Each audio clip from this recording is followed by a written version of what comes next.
The topic of my speech is land development based on wind and nature first approach. And mainly my examples will be from Canada and Southern Ontario. The most developed part of our country and the province of Ontario are in fact down close to the US border, and the darker color on this map shows where we have high population density, thus more development and more pressure on natural resources. The landscape as we see it now has been shaped for over 200 years of forest clearing, land development, and various human-induced pressures. So what we see now, it's in fact what's left from what we had 200 years ago when the landscape was covered with tall trees and 90% of the land base was covered.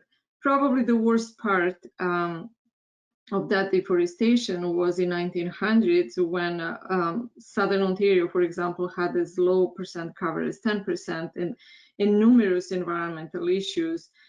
One of them was Hurricane Hazel in 1950s, which was devastating for communities in Southern Ontario. And the reason was because of the loss of forest cover, which happened prior that. After the Second World War, intensive urban development started in Southern Ontario. So not much has changed in 1950s. So we developed policies to improve land development, to conserve natural environment. But in fact, when we look at the GTA in particular, we can see that it's just one huge sprawl that causes many environmental hardships, and our communities are not sustainable. In 2020, we can certainly recognize that our environmental and social issues are different, and our public is way much aware of the value of nature and wants to live in green communities. But in a way, I think, despite all of that, we are most likely a little bit going backwards. Our urban sprawl or urban communities, as I said, they haven't changed much in 1950. The same land pattern is there, just the parcel size may change from time to time, with more dense in the past few years. However, when we look how we develop our communities, how we advertise what's going on, we can see like these are beautiful pictures with lots of trees and lots of woodlands behind these houses. However, I ask, like, where are the woodlands? Where are those big trees? And I challenge these that they will never look anything like on those pictures because the environment is just not there. It's no different when we look high density development, where we hope that we can grow forest on the top of 50, 60-story building, and that we can grow big trees up there. And again, all rendering can do wonders, but the environment is just not there. We see these examples everywhere across the city. It's just a few years after development that we can see that canopy decline and simply trees have not enough nutrients and soils to grow in these very much concrete environments. Development is pushing natural and environment all around the GTA, anywhere where we have urban communities, and simply in those situations, woodlands or natural areas often have no chance of being saved. Simply, we view the nature as disposable land and forests. The opportunities that we have to create better communities, they are lost. And these are real examples from around GTA, where we went from that forest from 200 years ago, which was agriculture probably to mid 70s, 80s, and then it became a golf course, and from golf course we can see it's a new subdivision. So these changes are happening all the way around GTA, and one just can wonder, with all of these golf courses and loopholes in the policy, how many of these are going to become new subdivisions. Lost opportunities just recently in Durham region, where instead of linking and restoring these woodlands, we just keep fragmenting them for whatever reason, and it seems as we lost our planning and design imagination how to do it better. It's in a way different in suburban, peri-urban landscapes, where we may think, oh, these are like sustainable communities. I would challenge that this is just where we think they're sustainable, or where we pretend to live in harmony with nature, even with recognizing the huge impact that this fine nibbling on forests has. There is no way to save any trees with new development. There are so many cases around us, everywhere around the GTA, where we can see that mature sugar maples, as in this case, or a very nice windbreak made of Norway spruce, they could have been saved and made the future community greener, but simply we just go and plow that, and if they never existed. And going back to our golf course, it's exactly the same situation. The nice golf course was developed in a subdivision.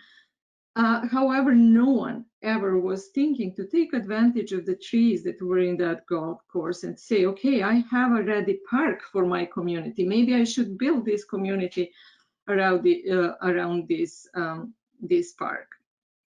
And yes, there are cases when we say, oh, we saved the woodlot, and as we can see here, yes, this development didn't plow these woodlands, by no means.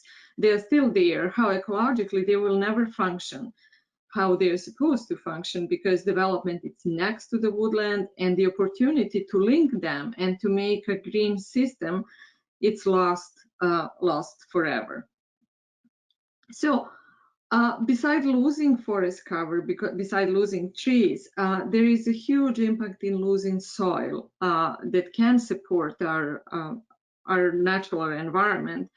And that soil, very valuable soil in that southern part of the country, keeps disappearing with every subdivision and every development. The policies do not exist to support soil protection. Often we will see soil leveling, and as in this case, on this image, about over 1 meter of topsoil was removed. So someone will say, yeah, we have to do that for development. But the impact on environment, it's huge, because this topsoil is the soil where we can grow our future forest, where we can grow our future greener communities. And that gets moved on some other places, and we are often left with the base, which is called sea horizon, which is nothing more than a bedrock material that might seem a soil, but it's not a soil, because it doesn't have any living organism, doesn't have any organic matter. And this type of soil, or a bedrock, literally, it's what it's left in our new subdivisions to grow future forests. After a few years, it's no surprise to see decline like this, because simply there is not enough nutrients and organic matter to support these trees, beside all other pressures created by too much paved area. Signs of that are everywhere. You can see root system trying to go up because it cannot find food down in the soil. And often even trees that they may seem very healthy, and they were healthy probably thanks to so much watering and grass maintenance, when they reach certain size, they just stop over. And the reason for that, it's simply like this little leaf linden. They cannot bear their weight, and they cannot anchor them in that hard rock that it's left.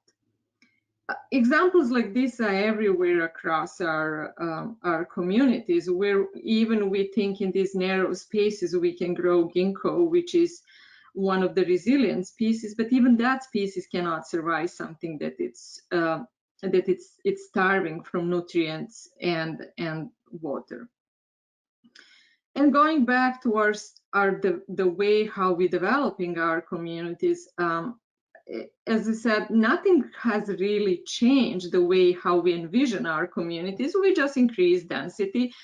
And someone will argue, yes, 24 houses per area, it's better than what we had originally, even in Victorian times. And yes, that's good, but we forget one thing, that these houses in Victorian times were built on soil that was never removed. These trees had a chance to grow in a healthy soils just because we didn't have machinery to level off our communities and leave them bare of anything that resembles natural environment. It's no different when we redevelop within urban areas, and we have to do that because we have to be smarter in the way how we do it. But I would argue, yes, we are increasing density, but we are losing so much forest cover and so many trees, so we can build bigger houses, even without thinking to save any of these trees, and maybe rethink whole our design. Do we need these big houses at all? Maybe we just need to rethink the whole way how we are designing our communities if we want them to be green. So even though I would like to say a good story about the existing urban development and its impact on natural environment and promoting greener communities, I have to say that it's based on a very reactive and ineffective policies. It's opportunistic, definitely contributes to environmental degradation. We can just pretend that that's not the case, but with all other issues that we have, that's certainly there. Regardless of its scale, either development be at the subdivision level, parcel, or a larger community, we still go with the approach development first, nature after. We still perceive nature as disposable commodity. Forest fragments are removed and disconnected from other forests, as we see. We develop our communities and we green them, post-development greening what's left over. And as we see in those few examples, that's not a long-term and that's not healthy green urban forest or community. So we keep establishing those trees on deprived sites and replacing them, and that's certainly, again, not sustainable, not just urban development, but sustainable urban forestry. So these changes that we made so far, they are really irreversible. Not that we just lost our agriculture and forests, we made such a huge soil degradation.